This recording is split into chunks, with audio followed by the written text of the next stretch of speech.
Good evening, everyone. My name is Rafael Matos, and today I'm going to talk about the importance of English phonetics and why it is essential for developing effective communication skills.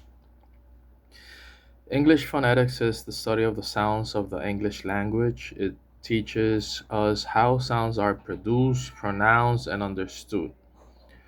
While grammar and vocabulary help us create sentences, phonetics helps us pronounce those sentences clearly so that other people can understand us. As an English teacher at a university, I have realized that many students know grammar very well and have a good vocabulary. However, they often struggle to communicate because their pronunciation is not clear. For this reason, I believe phonetics is one of the most important parts of learning English. It helps students improve their listening skills, speaking ability, and overall confidence. There are several phonetic elements that every English learner should study. The first one is English sounds, including vowels and consonants. Some English sounds do not exist in Spanish, so they require extra practice. Learning these sounds helps students pronounce words more accurately. The second element is minimal pairs.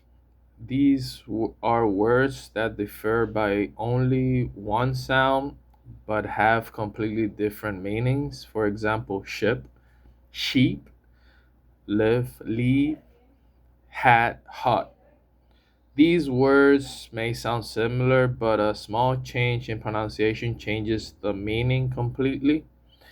Practicing minimal pairs helps learners hear and produce these differences correctly. Another important element is word stress. In English, one syllable is usually pronounced more strongly than the other.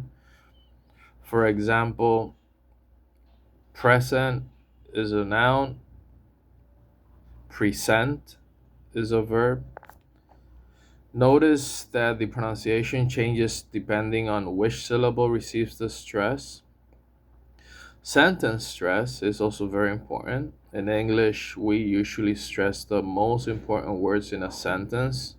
Stress can even change the meaning of what we say. For example, I didn't say he stole the money. If I stress the word I, it means someone else said it.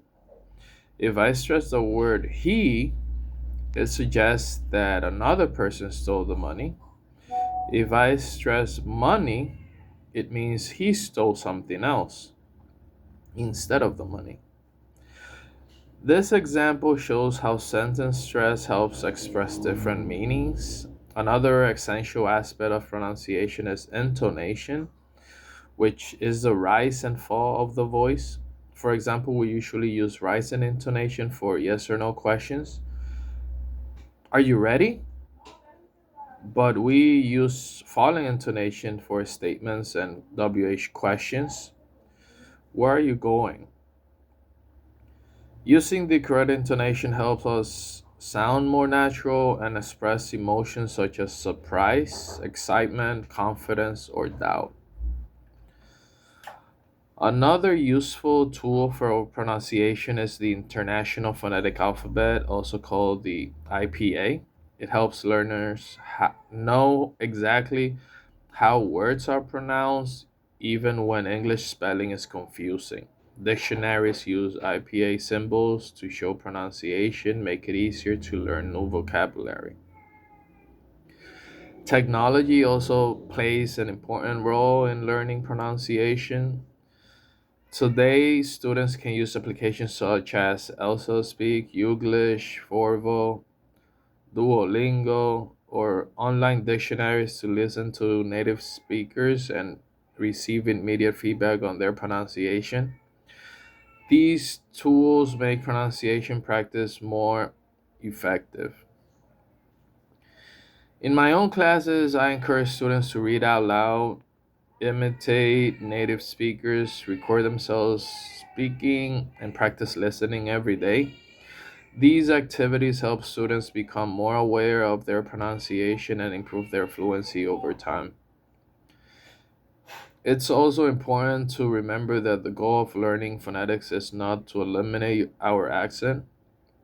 Every speaker has an accent. The real objective is to develop clear, accurate, and understandable pronunciation so we can communicate confidentially with people from different parts of the world. In conclusion, English phonetics is fundamental part of language learning. It improves pronunciation, listening comprehension, speaking fluency, and communication skills.